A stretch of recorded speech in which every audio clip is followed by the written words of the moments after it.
experienced a heart attack, what we call in the healthcare industry a heart attack. And so immediately the prayer team is put on alert, and we go into prayer that everything turns out beautifully and healthfully, and then that recovery is swift and that there is no pain. And lo and behold, that's exactly what happened.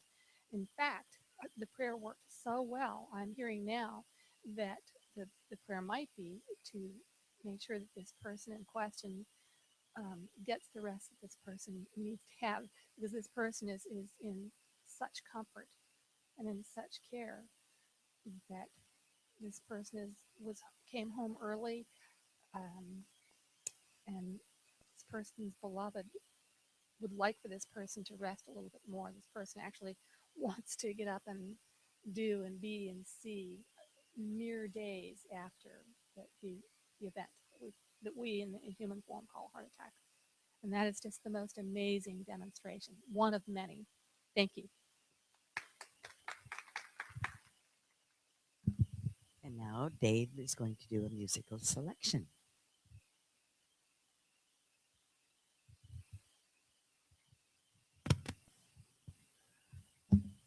This is a song called Journey. And like all journeys, it's more or less filled out. We'll see what happens.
Well, that definitely was a journey. Gee, I was tiptoeing through the tulips on part of it, and there was a part in there where I was drifting on the ocean, and then another part I was on a mountain jumping off. Really took me on a journey. Thank you. That was beautiful. Let's give him another hand. That was beautiful. Mm. You know, Joseph Campbell talked about journeys, and he said, "Follow your bliss. Follow your bliss." And Joseph Campbell was a mythologist and a writer and a lecturer. And he was known for his work in comparative mythology and comparative religion. And I have a few quotes that I want to share with you that are just all about our journey of life, our journey of spiritual awakening. He says, the privilege of a lifetime is being who you are, not being somebody else or trying to act like someone else, but being who you are, which is unique. He said, if you see your path laid out in front of you step by step, you know it's not your path. Your own path you will make with every step you take, and that's why it's called your path.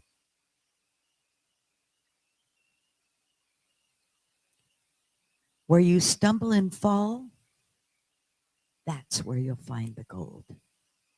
I like that one. I like that one.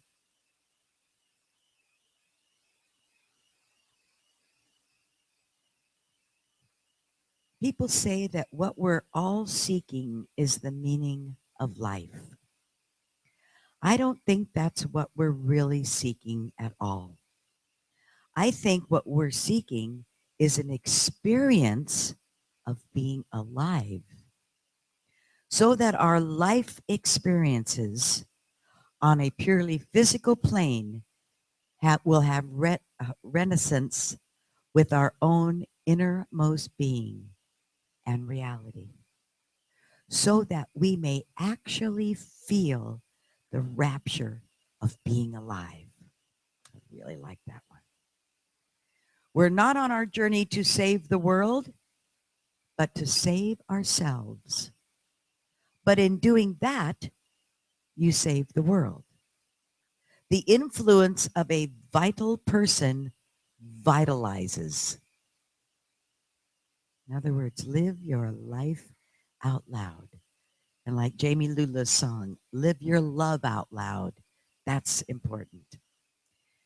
If the cave you fear to enter the cave you fear to enter holds the treasure that you seek. Sounds like feel the fear and do it anyway. Just like on Sunday. Do that and do it anyway. If you are falling, dive. And the last one, follow your bliss. If you follow your bliss, you put yourself on a kind of track that has been there all the while waiting for you. And the life you ought to be living is the one you are living. When you can see that, you begin to meet people who are in the field of your bliss, and they open the doors for you. I say, follow your bliss and don't be afraid, and the doors will open where you didn't know they were going to be. If you follow your bliss, doors will open for you that wouldn't have opened for anyone else but you. So we are unique and we are on a journey. And now Dave Friedman is going to tell us just about that journey. Let's welcome Dave to the platform.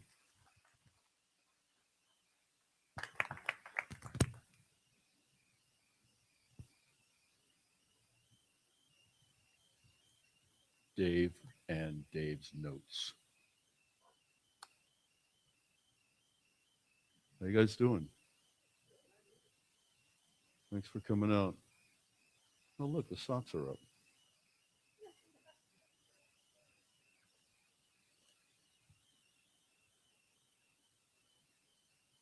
I had a feeling this was going to happen. Ready? So, like it was teased upon you guys on Sunday, this isn't about the band, Journey. This was, I was talking to somebody about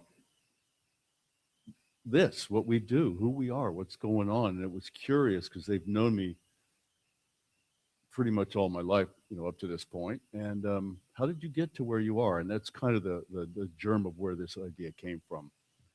So looking back, it's been quite a trip. It seems that throughout my life, I've actually been gently guided to a truth which I feel that at the time I was actually unaware. Pursuing the past reveals gaps in my memory, ideas that were fully unformed, and concepts I guess I was vaguely aware of, but in my mind, I had no basis in anything I could understand. I see missteps, half steps, half efforts, in a long, arduous process of learning about me, learning about life, and starting to actually start to flesh out some ideas. So now here we are in this moment of now, and I'm pulling this all together, and I'm going to share it with you. It's not always a lot of fun, this growing stuff. It can be hard. Worth it, of course.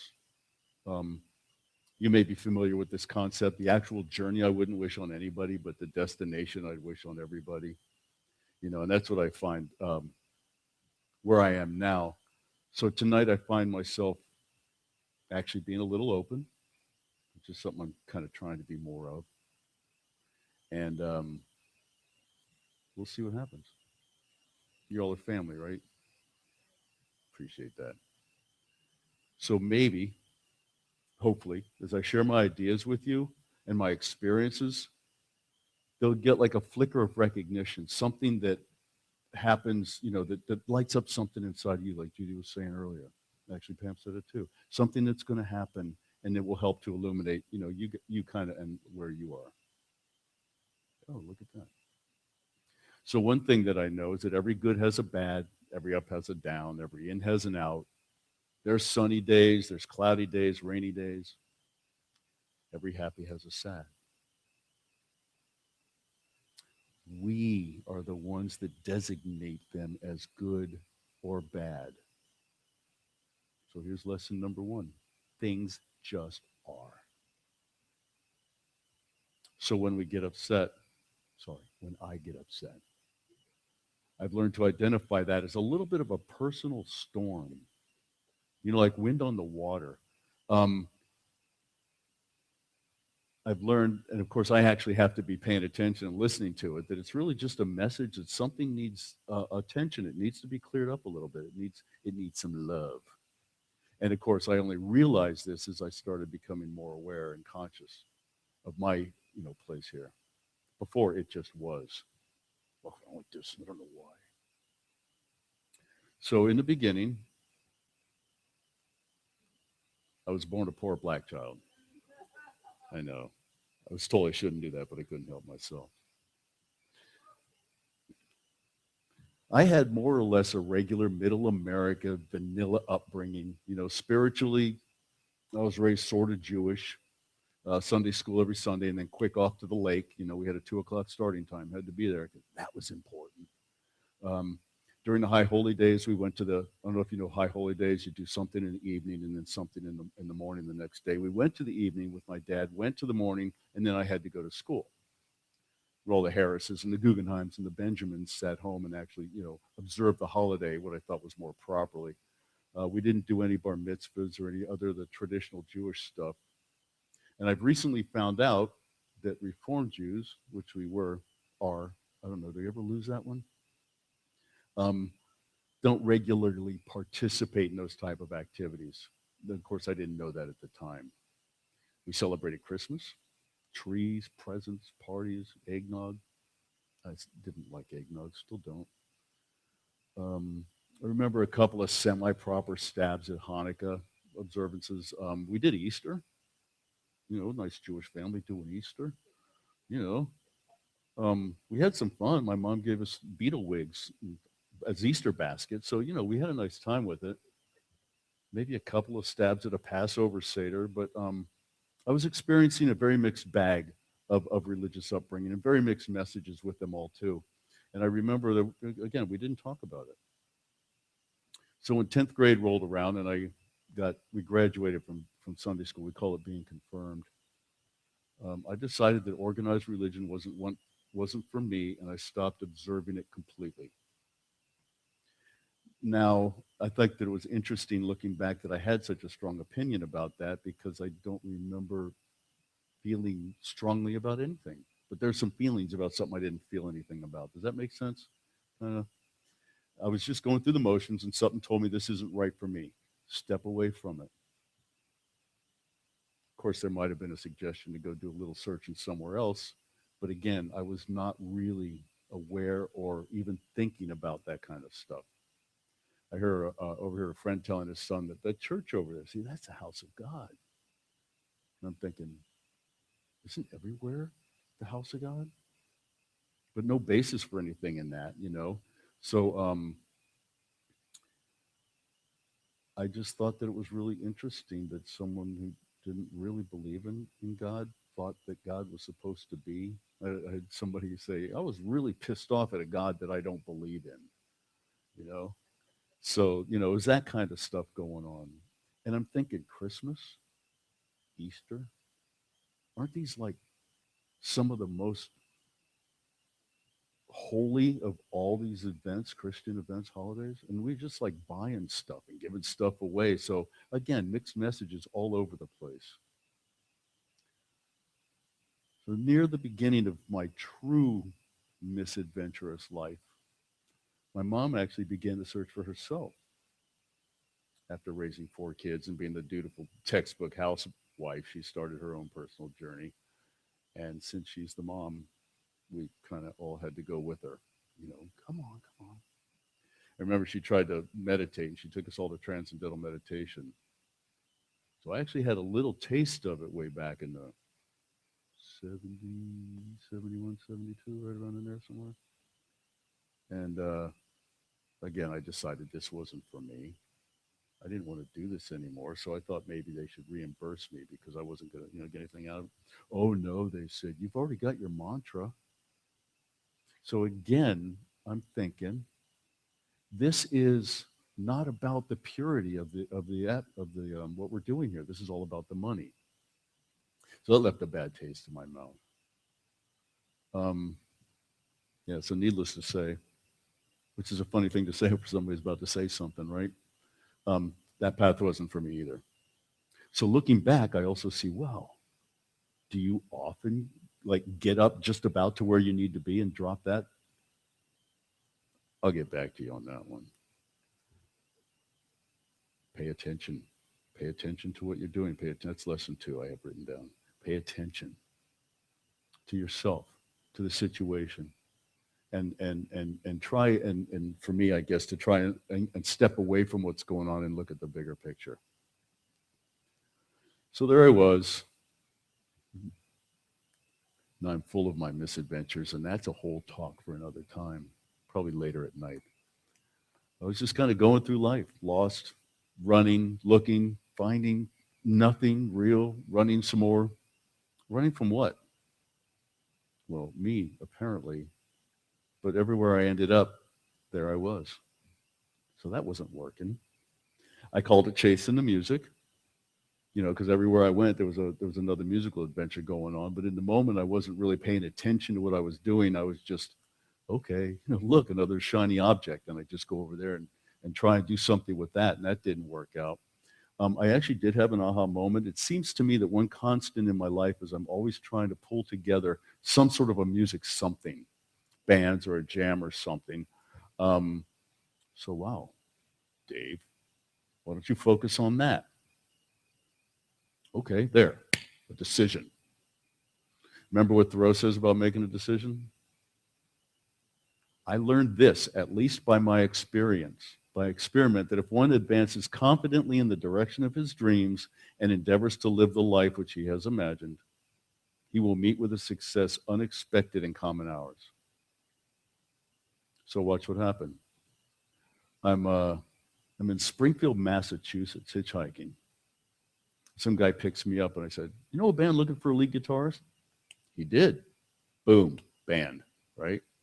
So the universe working for me. A miracle. But do you think I knew that? No. Lesson 3. Miracles are everywhere and always. We just have to be awake. So during that time, the lostness, is that a word, lostness? It is now. The lostness I felt inside, or quite honestly didn't feel, was pervasive. And after much floating and running and chasing and whatevering, I found myself in Boston. I found myself in a really good band and sort of started to stop running so much. I had something real to live for, but again, during the non-music times, I still felt sort of empty. I was still very much up for the next party, and of course, being in the band, that wasn't too far away. And while putting this paper together, I realized again how easy it was for me to actually get in that band. It just sort of happened. Again, another miracle. I didn't notice, but it's still out there. So we need to pay attention because miracles are everywhere. Something was slowly bringing me back. I started partying less, taking care of myself, stopped running so much, found some love, had a couple of kids, got married, had a couple of kids. It looked like a good life on the outside, but still something was amiss, and still it wasn't conscious to me in my awareness. It didn't make sense. I was living in the physical plane only. Again, this is only after looking back. It was a fair amount of unconsciousness. There were some good years and some not so good years, and then, boom, upset, ruin, deceit, financial collapse. It's a whole nother story there. And I found myself having nothing physical to hold on to, but feeling completely free to be, or at least to start to find out what that meant. I felt like Bobby McGee, right? Freedom is just another word for nothing left to lose. I was out singing that song. Someone told me to stop. So now I'm making another decision to actively look for that seemingly elusive something more, bigger, and outside of me, of course, little knowing that, it was right here all along. So my search started in earnest. Pun unintended. I know, right? I read the Tao Te Ching. That was my first book. I don't know why, but I did. But watch this. The ideas presented in the Tao agreed with me at a very basic level. It was a beautiful thing. But now what? I wanted to celebrate and practice and learn this new something with people. So through a confluence of events that literally guided me, turned lights green, gave me signpost directions, actually gave me the front parking spot, because, I was late, whatever, right? I ended up in the San Juan Capistrano Center for Spiritual Living. I walk in the door, and the first thing I heard, "We light the flame for the Tao." I'm going, ah. Isn't that a beautiful thing? Another miracle? And they haven't been able to get rid of me. So as I said earlier, I kind of was really, really put off by organized religion. So for even 40 years or more, I wasn't even a big fan of the presentation. But the message was so powerful and it hit me so squarely that I was able to get over that, and I started learning. Immediately to classes, and the miracles started happening more frequently. Or at least now I'm becoming more aware of them. I've since learned that miracles happen all the time. And if our eyes, both inner and outer eyes, aren't attuned to them, they'll just pass right by. Well, this is fun. I would just share another quick miracle that happened with me. I needed to find a place to live, and I did, but I didn't have any money. A long time before that, I had given a friend of mine my furniture. dining room furniture. Here, just take it. So I'm wondering where I'm going to get the money for rent. And he calls me up and say, hey, I just sold your stuff, and I think you should have half of it. Right? Beautiful. I even had $10 left over.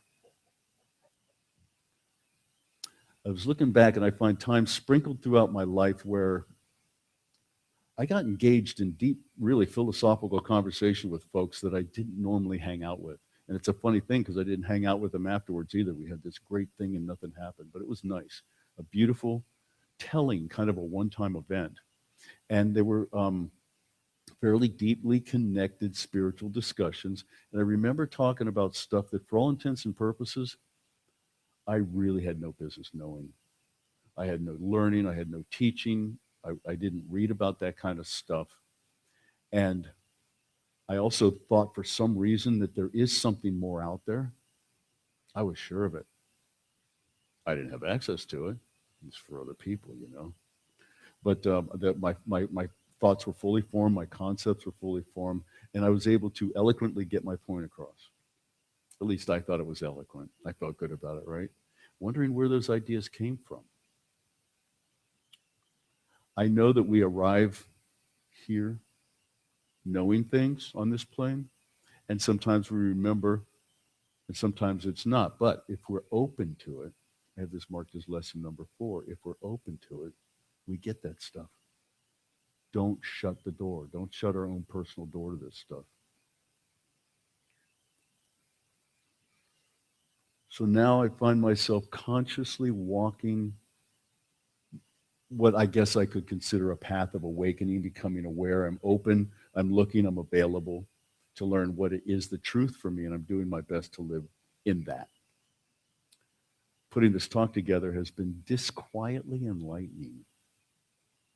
Disquietly, because some of the stuff I'm digging up is not always remembered in the best, most pleasurable way. Wait a minute. Judgment? Stuff just is, right? So as I'm seeing it, my past patterns,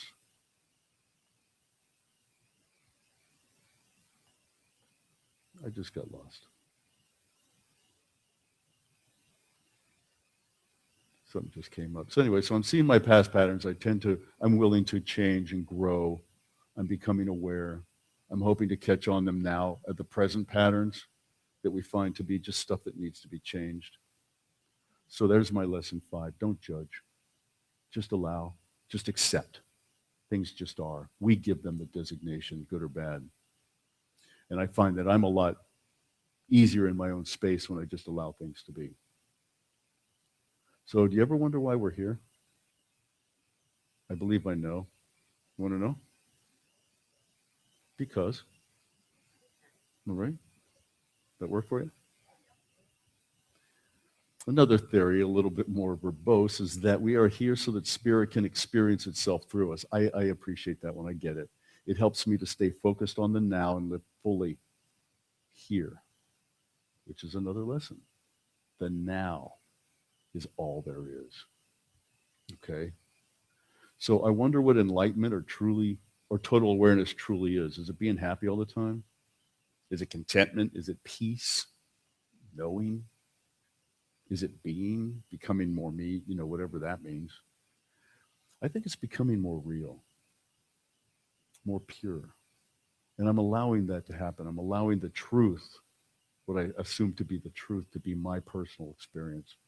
And I think that's a lot of it. As humans, we carry and collect a lot of unnecessary baggage, both personal and assumed, by the way. I think we carry a lot of other people's baggage around too. And that gets in the way of us being the best of us. So in my mind, the idea is to let go as much of that as possible and live fully in the present with no judgment of ourselves or anybody else. Oh, I need to say that again. No judgment of ourselves or anybody else or anything else, really. So judging myself, using the world as a mirror, I'm finding to be one of the more difficult things I'm experiencing. I just thought I'd share.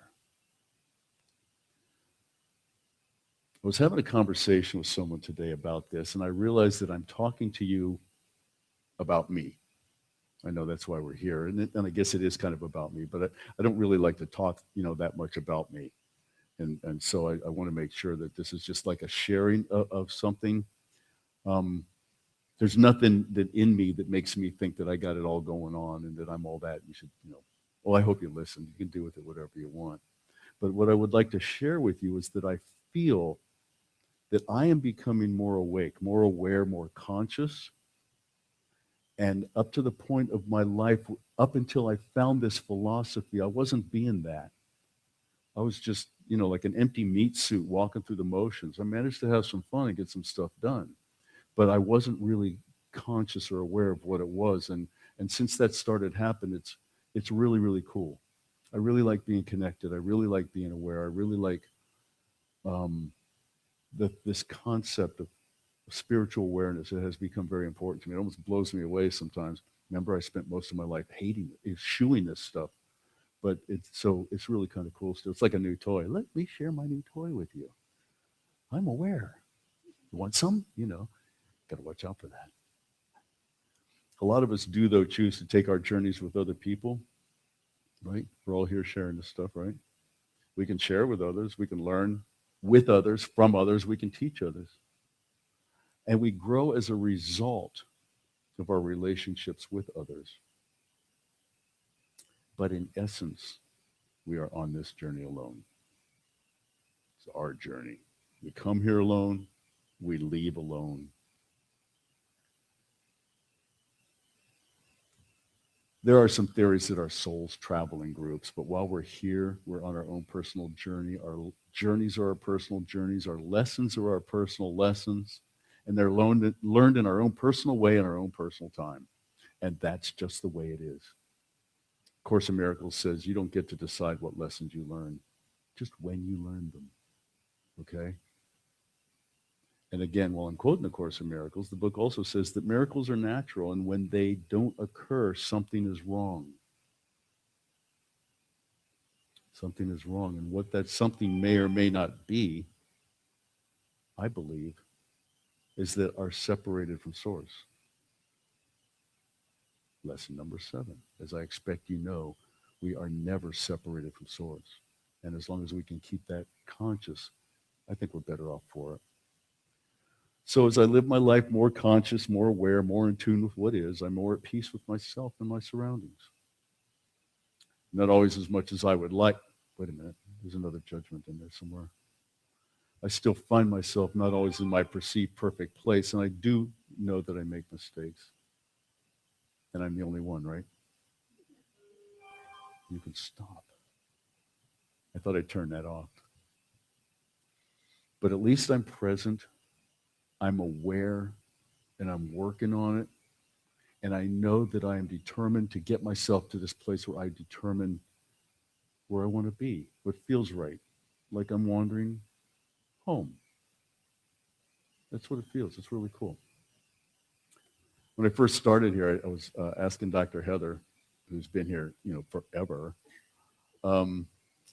if or when we would ever stop being amazed by the demonstrations. She said, no. I love it when it works every single time. And so I've come to agree. I can see that, And when I'm open and aware and I see them, I'm filled with warmth and gratitude and wonder. It's really, really cool. So pay attention. Pay attention to the miracles. They are everywhere and they are always. Be grateful. Know that more often than not, we're responsible for them. You are responsible for your own miracles. That's lesson number 8. So I take the 8. It's the infinite lesson. We co-create actually, miracles in our lives and in the lives of others. And it's a beautiful thing. Enjoy your journey.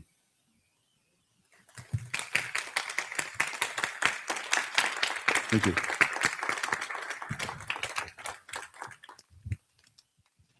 I remember we